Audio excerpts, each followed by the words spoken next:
Hi everyone, I'm Perry Adams, and I want to welcome you to our webinar. Today's topic is advocating for your child in the school system, navigating 504 and IEP plans. If you're here, you probably already know how challenging it can be when your child struggles with mental health in school.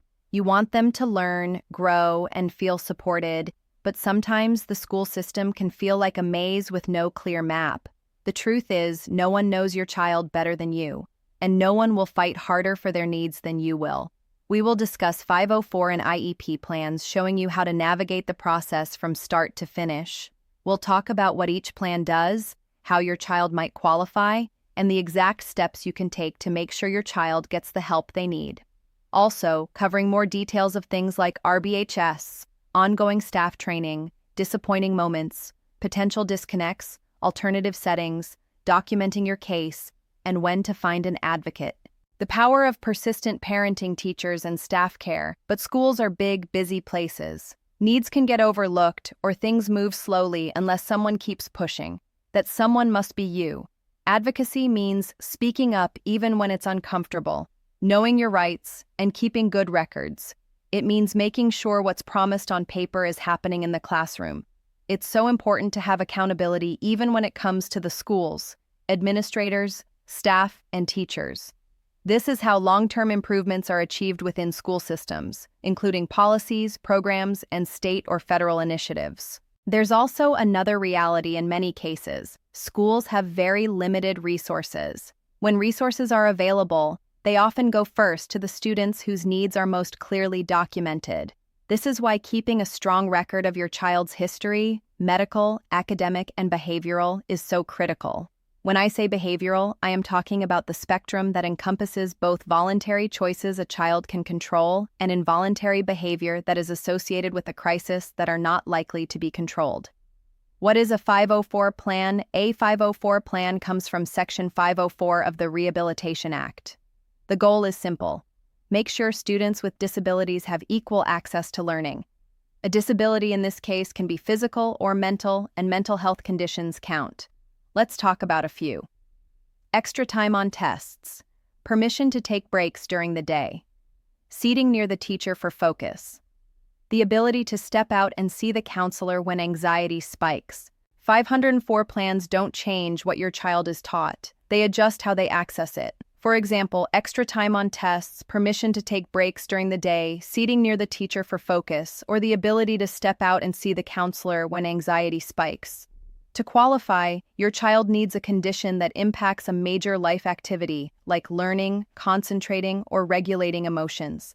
Anxiety disorders, depression, ADHD, bipolar disorder, PTSD, these all can qualify. A 504 plan is often the first step if your child needs accommodation, but not specialized instruction. What is an IEP? An IEP, or Individualized Education Program, comes from the Individuals with Disabilities Education Act, or IDEA. This is a step up in support. The IEP is designed for students who need specialized instruction along with accommodation. Let's talk about a few. A smaller class setting, one-on-one academic support, counseling services built into the school day, behavior intervention plans, speech or occupational therapy. To qualify, your child's mental health condition must fall into one of IDEA's 13 categories and significantly affect their learning. One of these categories is emotional disturbance, which covers many mental health conditions. Another is other health impairment, which can include ADHD. The IEP is legally binding, has specific goals, and requires progress checks. Beyond the classroom, rehabilitative behavioral health services. In some areas, you may have access to Rehabilitative Behavioral Health Services, RBHS. These services can work together with your child's 504 plan or IEP by providing extra mental health and behavioral support both in and out of school.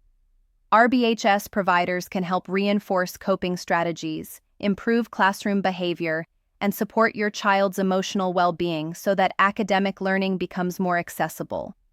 Beyond good intentions, what schools need to succeed. Even the best plan can fail if the people responsible for carrying it out don't have the right tools, training, or support. Over the years, I've seen situations that go far beyond typical behavioral challenges in the classroom. Often, the deeper issues come from a lack of current training, outdated policies that don't align with today's best practices, or unqualified administrators, staff, and teachers. It's important to note that most schools do not require general education teachers to have extensive mental health or special education training, and that's understandable. Why great teachers still need backup. But here's where the real breakdown can occur. When you have an outstanding administrator, staff member, or teacher who truly understands and supports your child's needs, they are often not fully backed by their peers or the broader school system. Without that support, even the most dedicated and skilled individuals can struggle to create lasting change. This is why ongoing training for all staff, coupled with consistent policy updates and internal support at state and federal level, is key to ensuring your child's plan is not just written, but successfully carried out.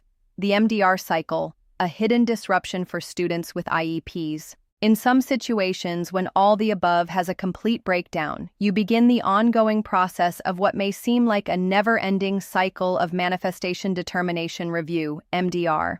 When a student with an individualized education program, IEP, violates the student code of conduct and faces disciplinary action that results in a potential change of placement, like suspension for more than 10 days or expulsion.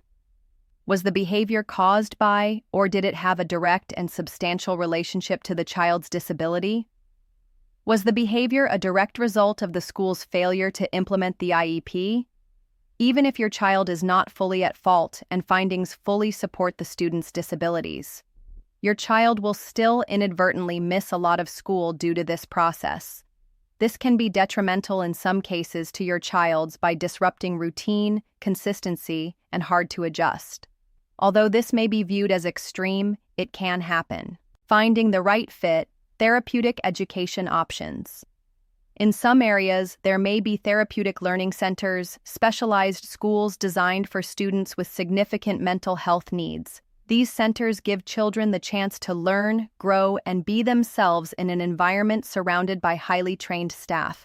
If your child's needs cannot be met in a traditional school setting and such a program is available in your area, it is worth exploring as part of your advocacy. Documenting your case. Now here's the part that makes or breaks your request: documentation. You'll want to gather medical records from counselors, therapists, or psychiatrists that clearly state diagnosis and how it impacts learning. School records like report cards, teacher emails, incident reports, and attendance patterns. Your own notes about behaviors, struggles, and what you've seen at home. Written requests for evaluations. Never just ask verbally, always put it in writing and keep a copy. The stronger your evidence, the harder it is for the school to say no. When to find an advocate. If you find yourself completely overwhelmed, then asking for help is the correct choice.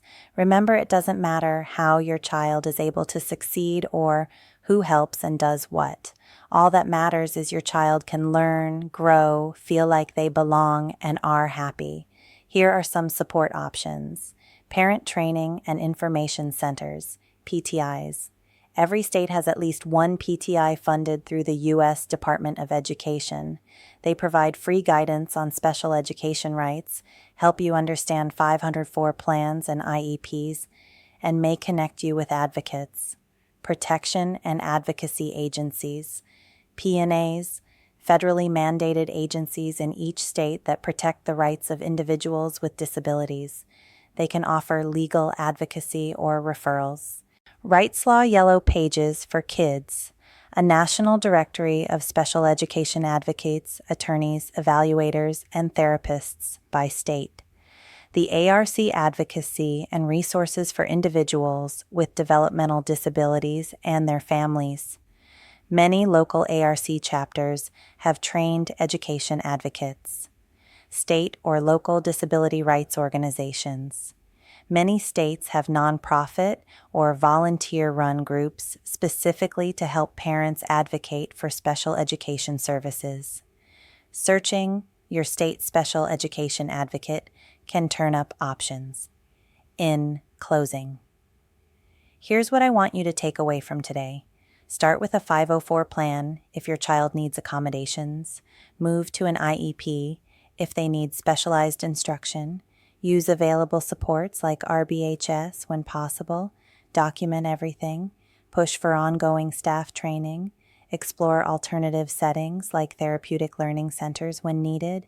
And keep showing up, asking questions, and making sure the plan is being followed.